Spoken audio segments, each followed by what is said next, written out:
Oh, what a day! What a lovely day!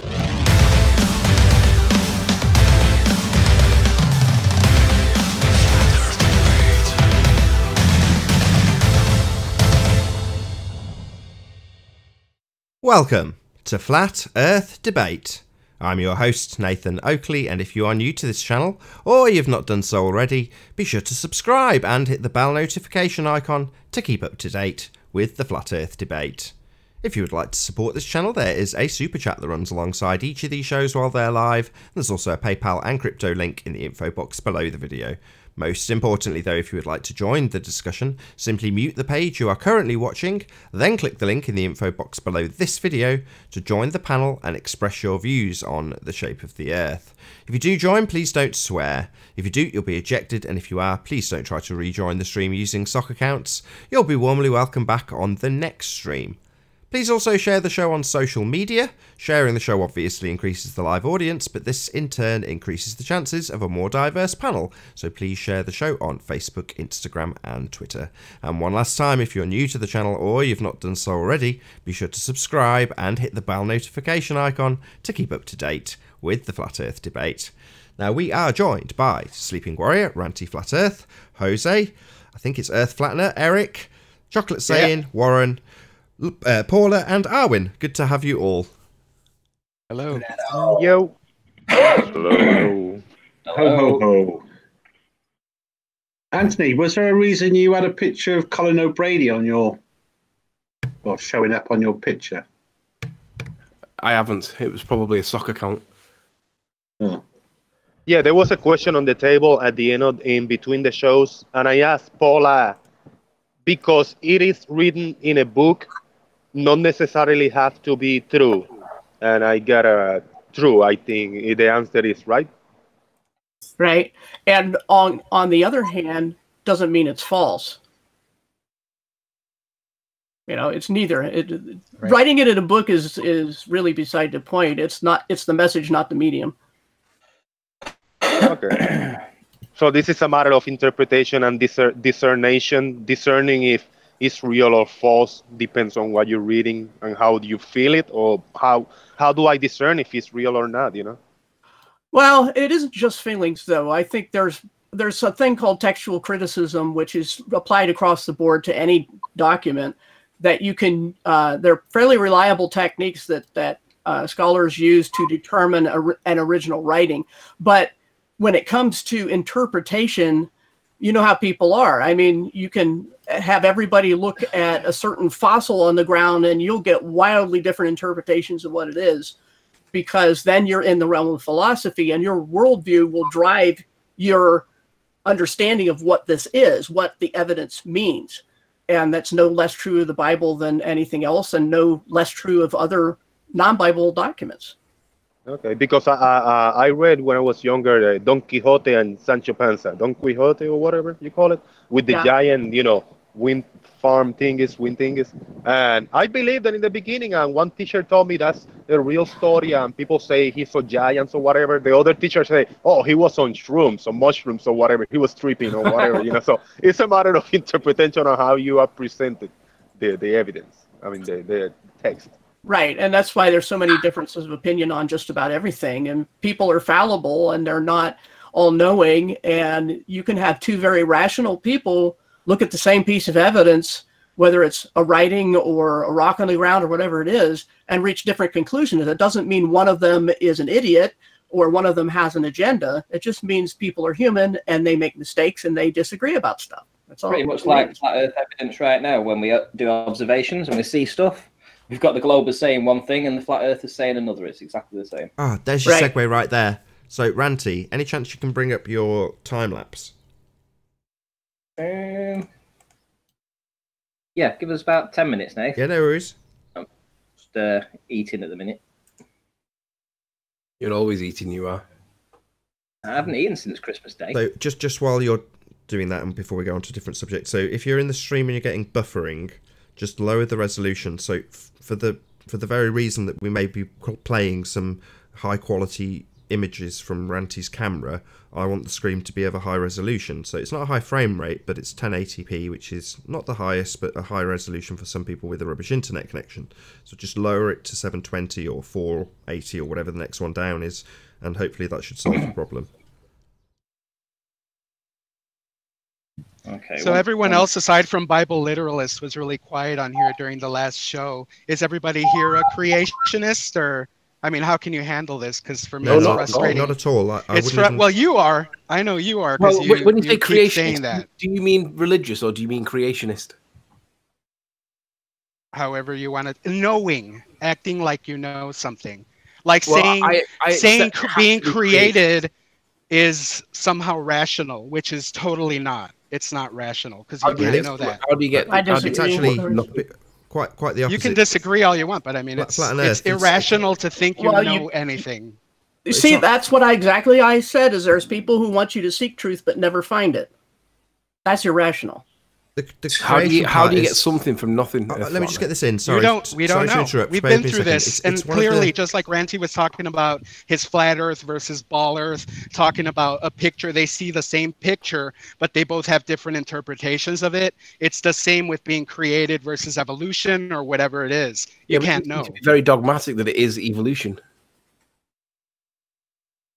It's also very dogmatic. I don't think it's evolution. I think we don't know. I think it's irrational either way. Boom. I agree. Just add one thing. You're talking about ontological principles or primitives. Sorry, I get that right before John jumps down my throat. So the ontological primitives are either or. It's either we came from nothing, everything from nothing, or everything from something, which is creation. So it's either everything from nothing or creation. Those are the two ontological primitives. Well, it's everything from nothing, everything from everything. No, created. But we could have been created from something more. We just don't know. That's it. I don't think we can know. I think this is an exercise in futility. Right. If nobody can know, then why is one view irrational? That's just a matter of opinion. It's irrational to think you have the answer. You talk like you have the answers. Agreed. You talk like you get the answers from a Bible, from a book, and that's not correct. You're spouting opinions. I've listened to you. I've listened to you all the last show. She's resting on her knowledge. She trusts her knowledge. That's what she does. And she can trust it all she wants. It doesn't make it right, and she shouldn't act like it is right. She should treat it as an opinion. You're really confident right now in your opinions. You're doing the same thing you're telling me not to do. No, you're selling your story as truth, absolute truth. I'm telling you what my convictions are, which I was invited onto the panel to say. Right. But you are presenting it as the truth. It is her truth. Do you truth. present flat Earth as a truth, even though you really can't prove it? No, yeah, we can. I don't. Yeah, we can. No. It's on screen now, Paula. But that's precisely... He can, but I don't. Even if we can prove it, I don't. I say we don't know what we're on. Because we're nothing. We're ants on an anthill, and that's as far as you'll go. Right. That's an opinion of yours. I mean, yes. Well, everything is an opinion, but you talk about it as if what you're spewing is fact, because it's been fairly. I'm saying, yeah, this is my conviction. That's all I'm saying. People are allowed to have personal convictions and say them. That's just free speech. Well, during the last episode, everybody else was quiet. It seemed like they were just intent puppies listening, not actually responding. They were being polite. I'm hardly ever on the show. Nathan keeps promoting your show as if creation is some kind of real thing, proven thing. So you don't like no, it's not. It is. It's not. How can you say that? Coming from Arwen, you should already know it's BS. Bollocks. Prove the Big Bang. Yes, evolution is BS. Creation is BS. We don't know. What is the alternative left? Why do we have to have an alternative? Why do we have to have an alternative? You can't come from nothing. How do you know that? How do you know that? You can't know that. I ask, whatever created us might have come from nothing. We have no way to figure this out. Or everything else. We are created. Everything else could have come from a higher disorder. Life on this earth is created. It could have been created. It could have been created from a higher disorder. It doesn't have to be from nothing. But it doesn't have to be that we were created from nothing. It could be that we were created from a higher disorder. Why would I listen to you? I heard you guys said nothing during the last show. Everyone calm down. So now it's time to talk. Calm down. It's like the after dinner, after Boxing Day dinner, everyone's full of food and angry. Right. Yeah. Well, get back to me what I just want to said. get a couple of words in. Right. I just want to reiterate my point. Sorry, Eric. Hold on 1 second. So, saying it's something coming out of nothing from a higher power is still in line with one of the ontological primitives. That is still a creation, therefore a creator. So that's still, if everything came from nothing from a higher power, that's a creator you're describing. Everything from nothing without the creator, that's everything from nothing. You're still in one of those two ontological primitives. Well, but the third one would be something coming from everything else. So if you that's have everything from, no, that's still one of them. If you cannot destroy it, that's still one of the level of disorder. No, that still fits into the first category. That's still everything from nothing. If everything came from something else, well, where did the something else from? Well, that either came from a creator or from nothing. You still always got to work your way back to one of those two choices in every single instance. The only thing that makes sense to everybody is either nothing or being created, because we cannot understand something from everything else. But it doesn't mean it isn't so. But that's my point. That's my point.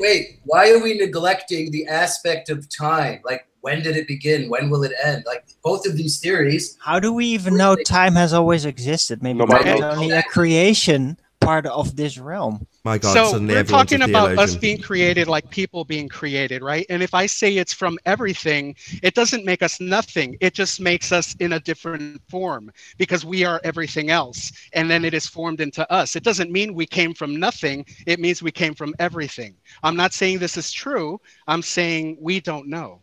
What are you saying? I don't think we can know. So sorry to disappoint.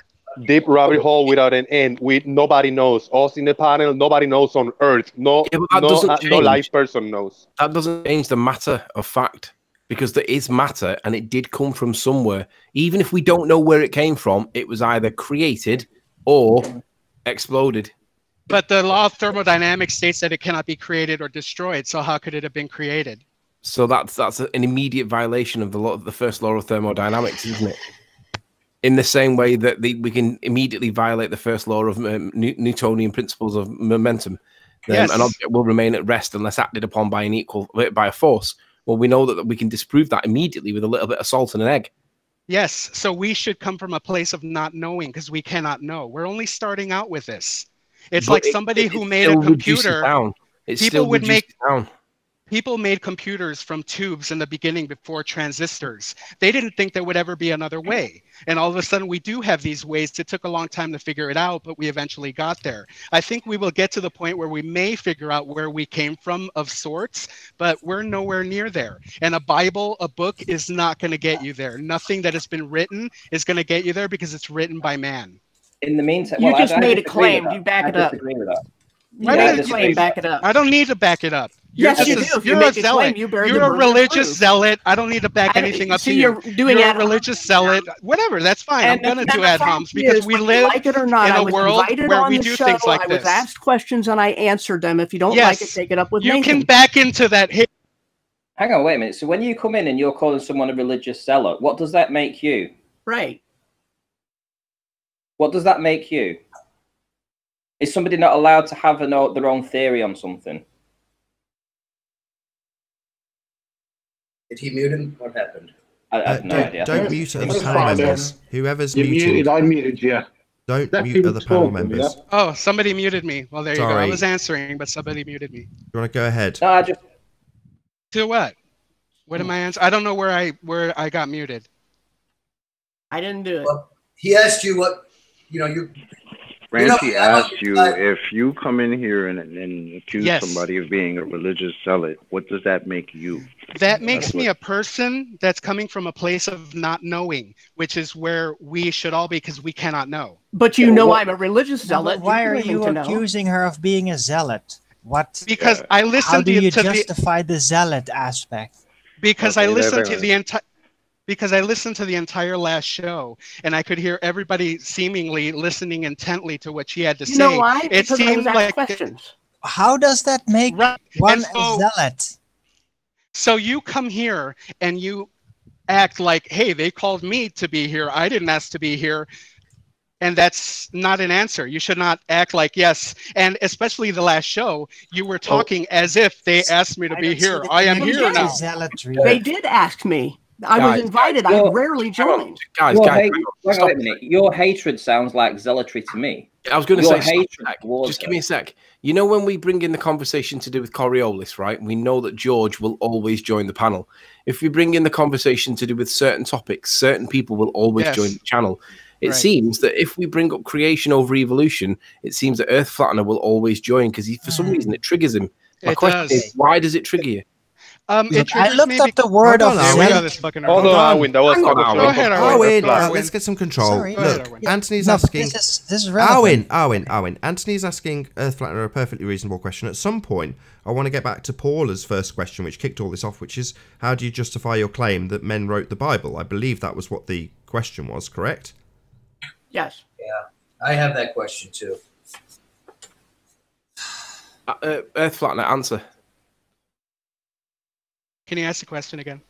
It seems that you show up every time that creation versus evolution is brought to the topic, and you kind of show up in those moments. Yes, go ahead. Yes, I come in. I start to voice my opinion when people start to act like they know things, but they don't actually know. And the same thing happens with Bigfoot. When people bring up Bigfoot and act like that is real somehow, it is frustrating because when we talk about flat Earth and all these things, Ranty's going out and taking all these beautiful pictures that prove flat Earth, and then all of a sudden people start talking about the Bible as if it's somehow on the same level, even though they're just using a book to prove it. It's annoying. But why are you challenging it as though you do know the truth?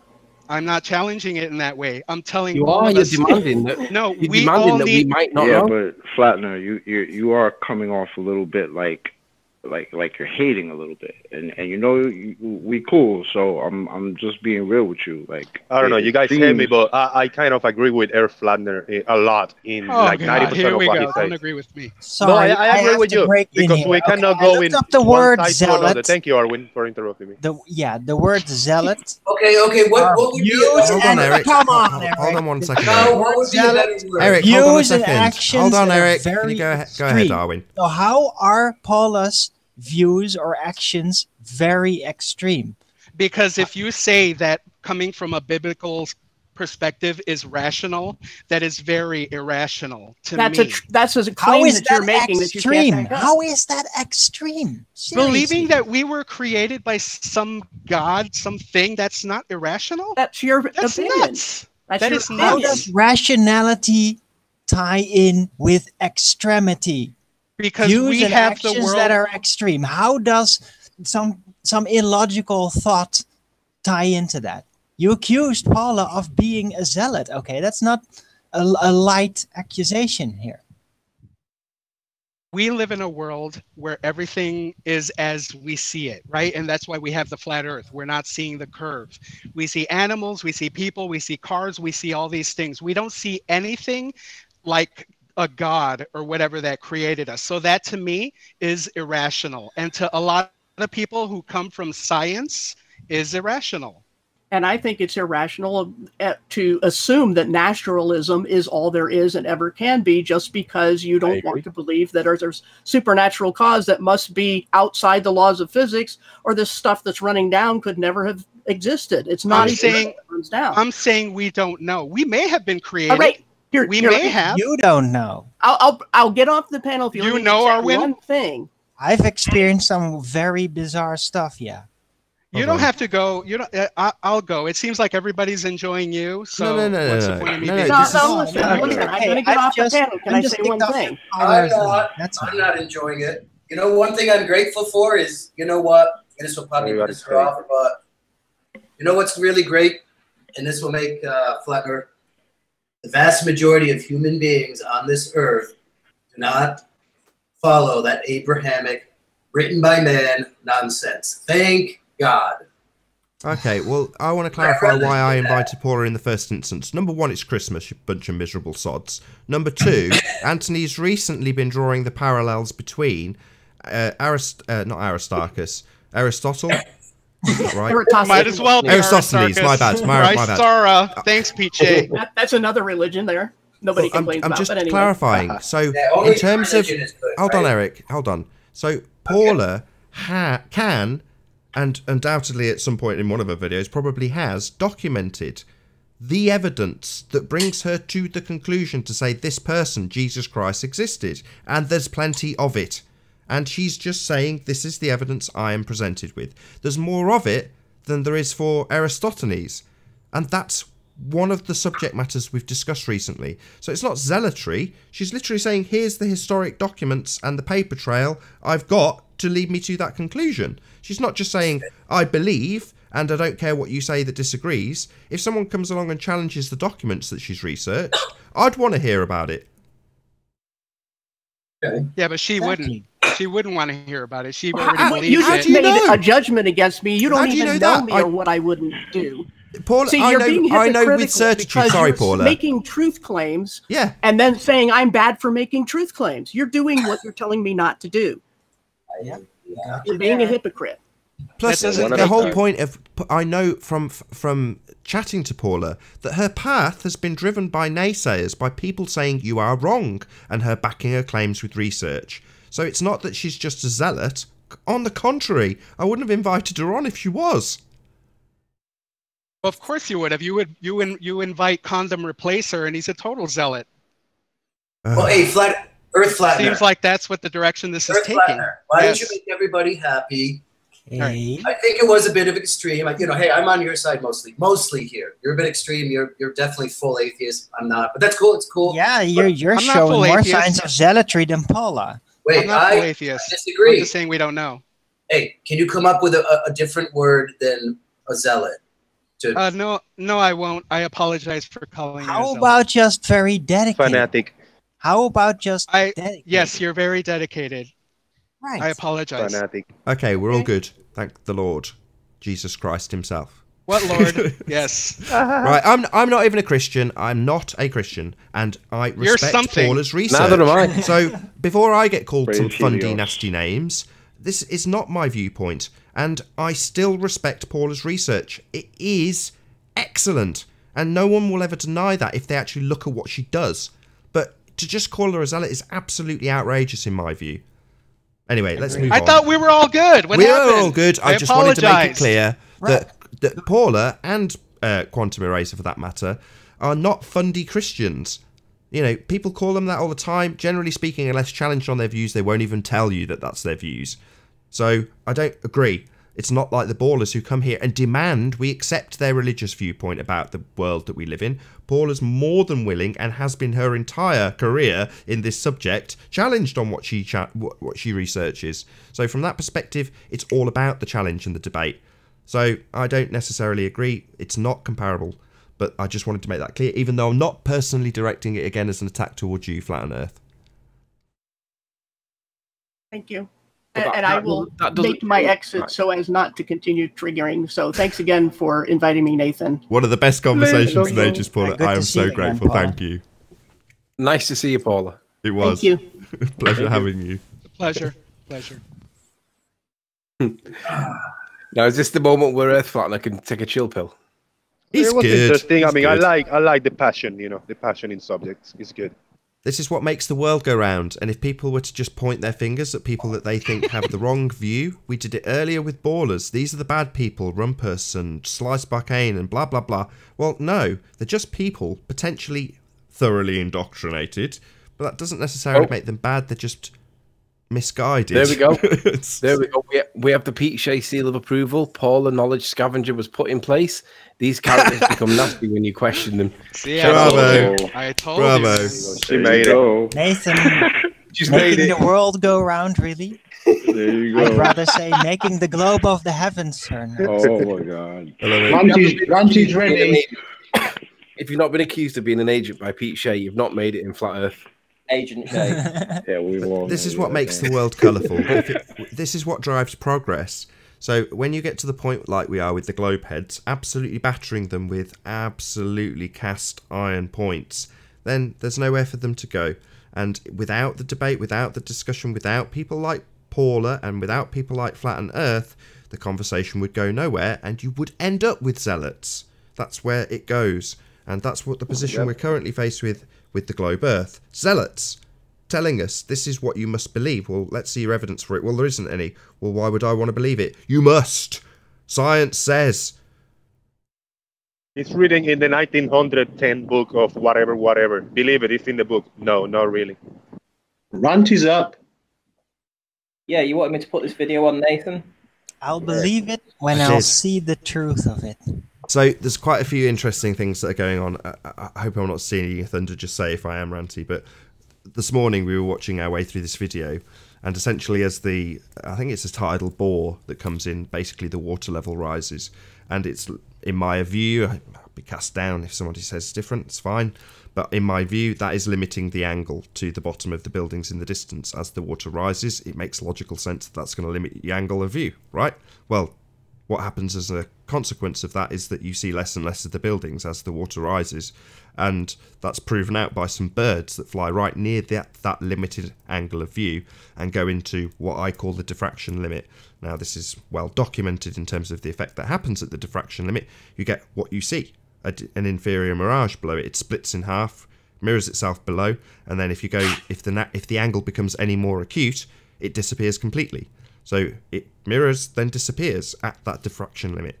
And this is nice evidence to show that we're not seeing the curve of the Earth obscuring the bottom of these buildings when the water rises. The angle of view is being limited, and as an effect, you're losing the bottoms of the buildings to that diffraction limit. There is too limited of an angle to see the bottoms of the buildings as the water rises. There you go, there's one of the birds. Cool. You take over, Auntie. You can probably detail it better than I can anyway. Well, yeah, just throughout the video, I've been through it this morning, and I was noting all the different anomalies that happened during the video. I've actually pinned it as a comment. Here we have two birds that fly through. You actually see the reflection off the inferior mirage, which is quite astounding. You'll see as they fly through, you'll see their reflection in the inferior mirage, which is pretty cool. A bit further on, I think around about, is it 7 minutes and 3? We see a boat going through these. I used to call them fake waves. I'm still going to call them fake waves because I haven't decided what they are yet. Whether it's an inferior mirage or a fata brumosa, it's one or the other. But the boat itself is pushing through those waves, and it's you can clearly tell that the waves that you actually see aren't the actual total height of the water. That they're increasing the height of the water somehow. He's right on the edge beyond the optical slant. I was going to introduce your view on this, Arwin. Exactly. The optical slant that Arwin describes is a nice way of describing this, because the water level's rising, causing that point that the optical slant, as Arwin describes it, end, to be closer to you. And the angle's limited, the stuff above starts miraging as it reaches the diffraction limit. We've got this pegged as far as I'm concerned. We can describe exactly what's happening. Yeah. And well, if you pay attention to these videos, I'm just going to, these buildings in the background, I'll just speed it up and you can see how they start to just disappear. As the water raises. And the water, you can see as you scrub, is going higher. Yeah, the tide is coming in, but the inferior mirage stays a constant height above the perceived waterline throughout the whole video. So if I go back to the very beginning, you'll see where the inferior mirage starts here and it's a certain height above the water. And then as I scroll through the video, you'll see that the inferior mirage goes higher and higher. It takes off more of the mountain as we go further up. And then back towards the back end, there's a lot of crazy things that go on towards the back end. You see birds flying in and out of the inferior mirage, literally fly into the inferior mirage. You can see all this crazy effects going on above the water. Which is either part of the inferior mirage hiding out the water or part of the water reflecting upwards as a fata brumosa. I don't know which one it is, I'll be honest. But one thing that does happen is a boat right at this moment is passing in front of your eyes. Between me and those buildings now, there's a boat that's passing, and it's a tanker. It's a big boat. It's one of these cargo boats that's heading to Haitian, and we don't see it. Even though where I'm looking right now and filming, the boat is literally somewhere in this region here, but it's hidden behind the inferior mirage. And I've uploaded that video today because I was quite taken aback. The fact that I was filming this and couldn't see it, didn't even know it was there until I got to the top of the stairs and then looked back and saw this tank. And I went, where's that come from? Started filming it. This reminds me, it might be a bit before your time in Flat Earth, Ranty, but it may be 18 months, 2 years ago. Red Rhetoric released a video of a boat going over the curve of the Earth, and Jaren absolutely ripped it a new one. But one of the things in that video that was truly fascinating was the same as you've caught in this, with the birds flying in and out of the diffraction limit, that limited angle of view, and vanishing and then coming back again and then being miraged underneath themselves right at that little angle, that tightest of angle, where you can't see things because it's too tight to see a thing. Hey, Effie Equilibrium.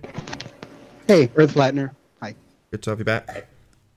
So if anyone wants to check all the different things that are going on in the video, I've pinned a comment to the top of this video. I think it's called the time-lapse video. It was a video I uploaded a couple of days ago.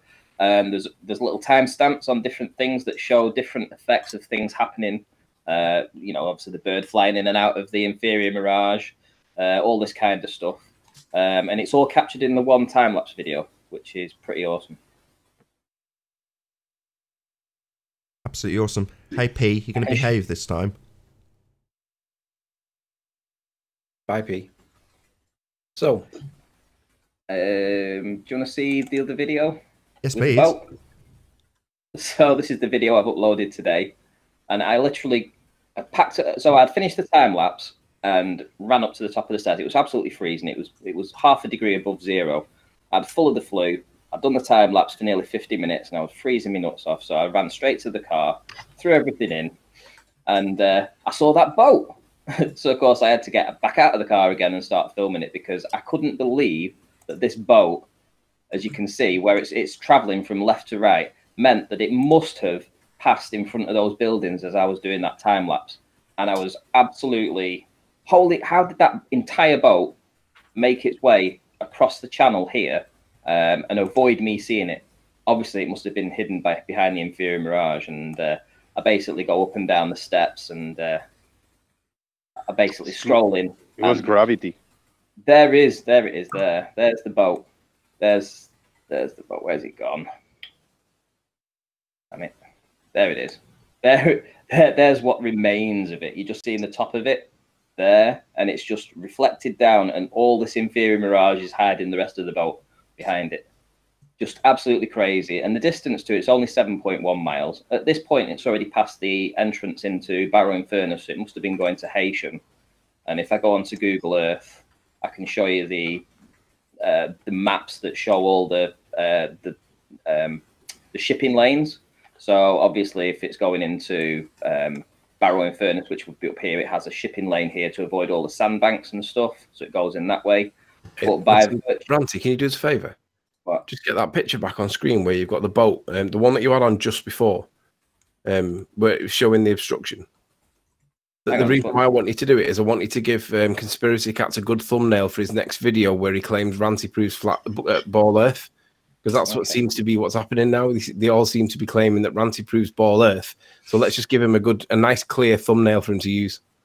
Okay, well I'll do that in a sec.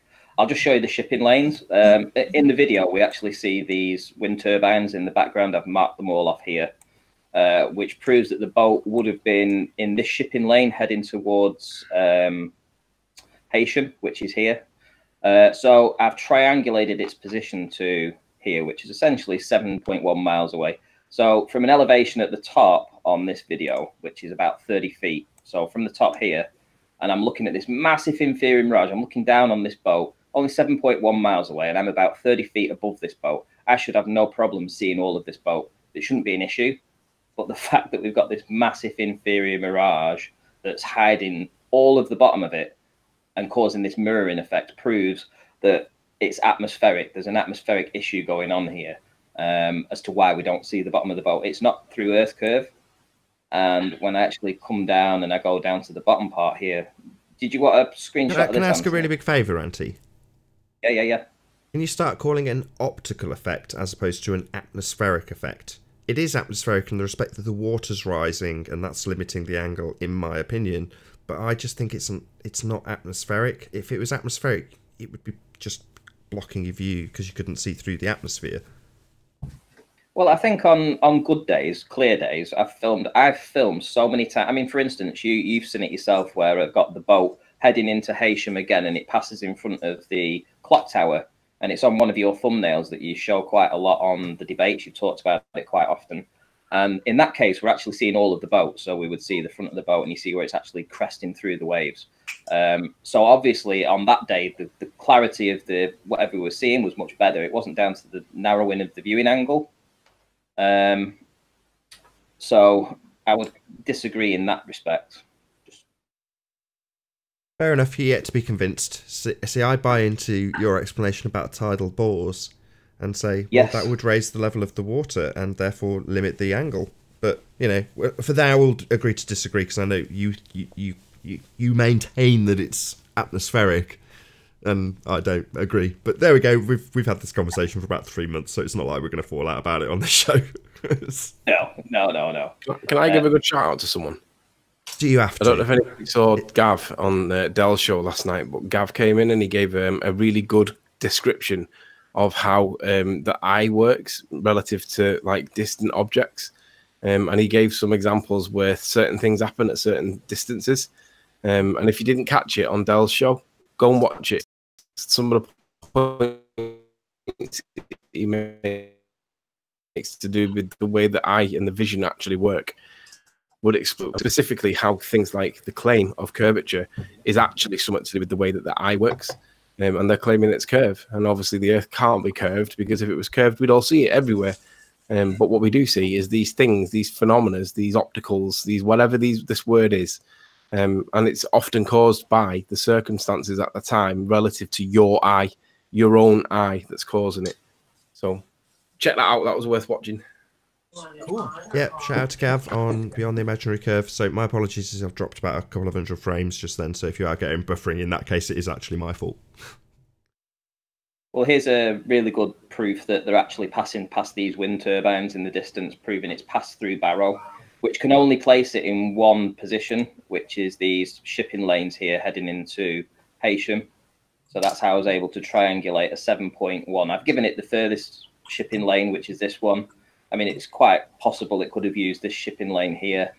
But if I go to 7.1 miles away, basically, like I'm saying, I should see all of this boat, and I don't. Look at this. Wow. Look at this. Does that even look like a boat? This is where Jose should be interrupting, because you can agree with this, Jose, right? Zone. You can How far are the wind turbines run to? Oh, they're a good bit further away. Hang on, let's have a. All right, man, your Welsh really came out then, Warren.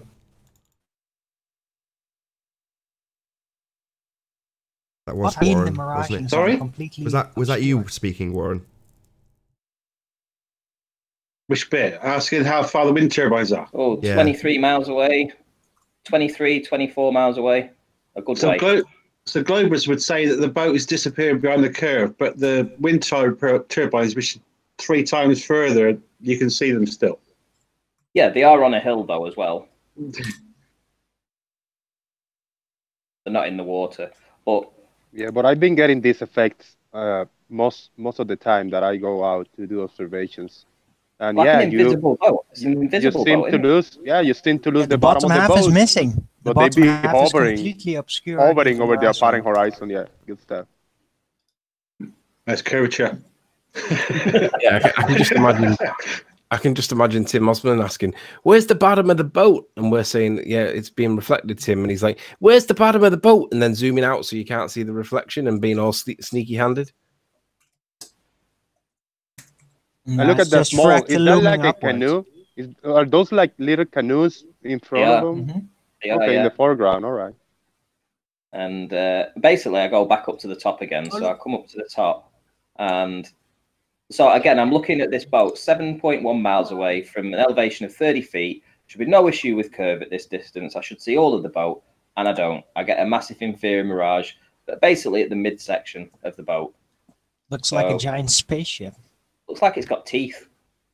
A head of a dog with teeth at the back. Oh, you inspire me to upload a bunch of videos I got like this. And I just living in the site, not uploading It's a spaceship riding the curve. Well, I'll be honest, when I first started filming this stuff, I didn't know what to make of it. And when I was presenting it on Nathan's a year ago, people were saying, that's where the curve is. That's where the curve is. And now I have no problem actually filming this stuff and showing it because we understand it so much. So, Jose, I wouldn't have any fears with you releasing stuff like this because it's absolute proof that it's not going over the curve. It's actually the blockage is not caused by Earth curve. Ranty, can you just repeat that? I'm sorry to get you to do it, but say what you said to Jose a second ago. I'm dropping a few frames for some reason.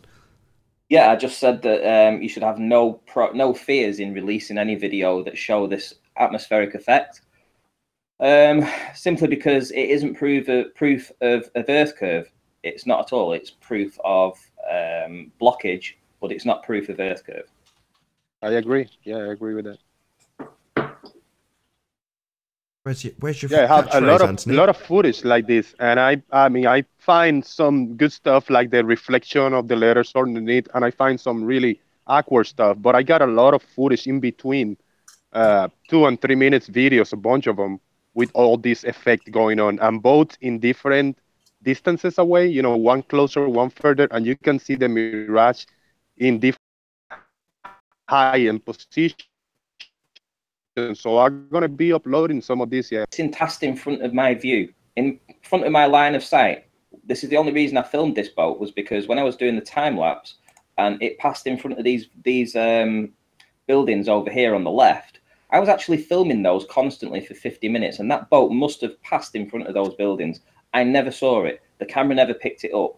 The entire boat sneaked in. I've called it sneak boat because it sneaked under the radar or under the inferior mirage and was able to bypass my camera and my eyesight and get into this estuary, this lane here. It got in there without me seeing it.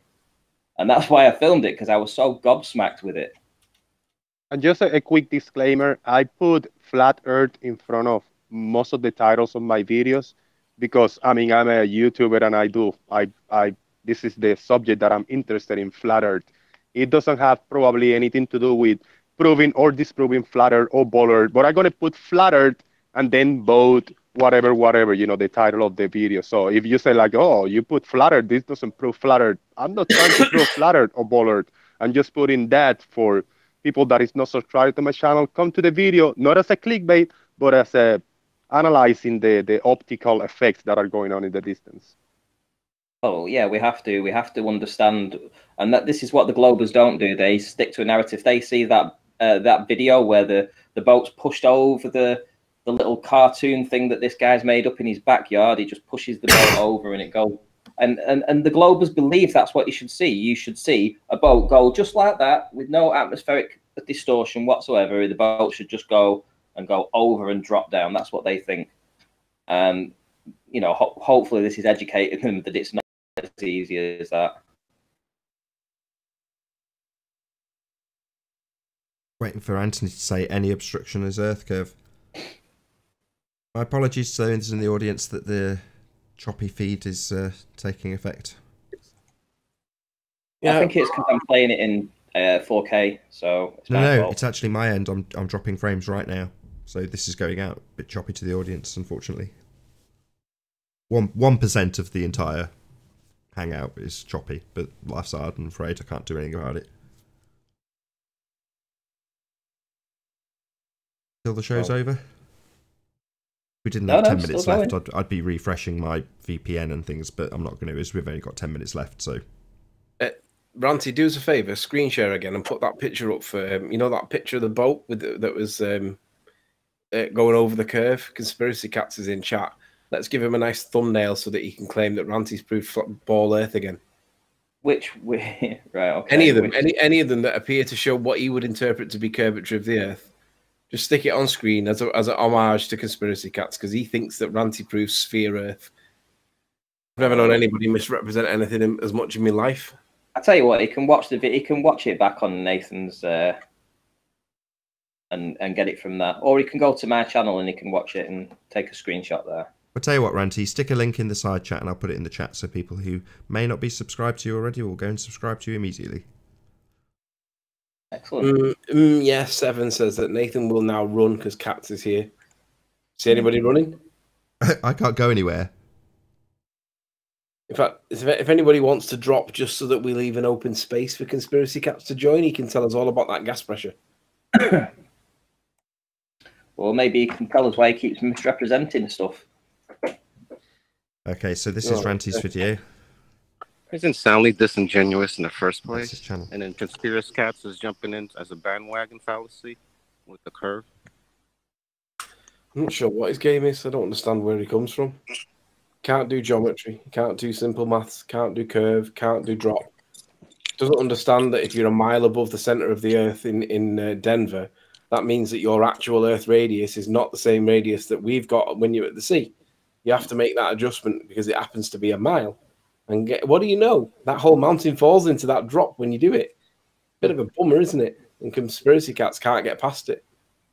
Or is it just the sexiness of the word saying the distance of a inferior mirage or the looming effect, or is it the diffraction? Does it sound that they want to say it? I don't know, but pretty much it is plain and simple, and we really don't need to say those things, nor even to use the math based on perspective itself. You just blend the two. It doesn't correlate, or actually there's pretty much more big contrast of the two. But again, if they want to perceive the reality of a ball going down or somewhat of an arc from Ranty's, you would really need to actually, you're selling yourself on the math or actually on whatever indoctrination that they're in, because it in reality, or anybody else, if you were to show this, or actually not even show it, but to explain it, the paper moon or the paper curve, people are pretty much going to think that they're crazy, because people are waking up and seeing things in the maths and the language. So that's what I want to say. Thanks for joining, by the way, Physics Warrior. I forgot to actually introduce you. My bad. No worries, Nathan. Good to hear you. Good to hear everybody else on the panel. Yeah, let's all scratch each other's backs and say we're great. Kumbaya. Kumbaya. Physics, what's up, man? Hold each other's willies is a better phrase. Can we try and promote Arwin a little bit and get him up to 1,000 subscribers? Yeah, absolutely. Yeah. I think Arwin deserves to get 1,000 subscribers. If he's going to do a daily show every day and he's going to put an hour's worth of work in, and people can go over just like Nathan's, he needs 1,000 subs. Arwin, where are you at right now with your subs? Sorry? Where are you at right now with your subs? 811. So you could need a 190 push. I think you could do it within this week. Yeah, I mean, I'll push it out, Arwin. Definitely, I'll tell Give all us a my link. guys. Right, give us a thanks. link so people in the chat can go and subscribe now. If you give us a link, Arwen, I'll stick it in the chat. Let's get that $1,000 bar. Right. Yeah, so my channel is Arwin, ARWIJN. And you're famous because you do what? What? Right, Famous? All right, you know what? Plug your show. Yeah, I know. I have a Flat Earth Early Bird show every day, 1 hour before the debates on my channel. I use OBS these days, although I haven't perfected it yet, but I'm well on my way. I do have guests. I have a pretty open chat. And yeah, come and visit me and perhaps join me. And I'll see you in the next Flat Earth Early Bird show. I hope. What's it called in church when they pass around the money basket and everyone gives their tithe? What's that basket called? Because I want to just shout out John Watson before he said instead of saying smash the super chat, he said smash the something. I can't remember what the word was he used, but it was really funny. He said smash the donations tray or something like that, and then he corrected it and said to super chat. Made me laugh. I posted 2 pictures in Skype chat if somebody want to present them. This is the same, taking a picture of the same observation. Maybe it's a little bit of a different zoom, but it's the same height, just in 2 hours difference in the day. I took the pictures once I got to the spot earlier, and then I took it like a few hours later before I went home. Somebody want to present them, and you're going to see the effect of the optical effect that takes place in just a few hours. I'm losing a lot of structures in the bottom of the image in the same height, and it's really cool to look at. Go on, Owen, Is you the can word share. tithe? Sleeping Warrior. Tithe. Yeah, but John Watson gave it a different word. I can't remember what the word was he used for it, but he said smash the donations tin or something like that in the context of because it was all religious at that time and people got triggered. I just thought it was funny. It was an icebreaker. Can we give a shout out to Sleeping Warrior as well? Try and get him over 100 subs. You want to plug your channel, Nate? Sleeping Warrior. Over 100 subs. You said 100 subs. Nah, I don't need shout-outs. That took a while for it to get through. Everybody knows who I am. I don't need shout-outs. Arwin, you going to present my 2 pictures, please? Who was that speaking? Hold on. Yeah, sure. Who said that everyone knows who I am? Me. Oh, yeah. There you go. There you go. This was earlier in the morning, maybe I say 10:30, 11 in the morning, and then the next picture, it was taken maybe 2 hours later, maybe around 1 p.m. And it's the same spot I took a picture, and look at the difference. Look at the mirage that is going on here. In the next one, it's a lot clearer, and you can see a lot of the structure. It's the same. It's taken from the same height. Yeah, maybe with different focal, maybe different zoom. Yeah, this one seems to be zoomed in a little bit more. Yeah, I took and then I took screenshots. So it's different zoom in this. I mean, two different videos and different zooms. So I cropped it. I just took a screenshot and cropped it closer enough to show the same area. So yeah, this is the things that I have to repeat and then do it with the same amount of zoom and exactly in the same spot. So it's anything can be say like, oh, you different heights or whatever, but I'm just presenting it. It is what it is, The realities of our world, and the globers don't understand it. They think that they think that the world should be found out in a book rather than going out and actually doing real research. Very sad.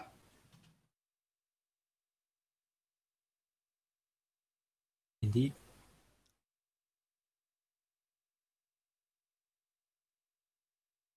Yeah, and I posted maybe it was like a 9 minutes video a few days ago. And I got a bunch of messages, on the comment section, like, oh, you just proved the globe. And look at the difference between this time and this timestamp, the high observation versus the low observation.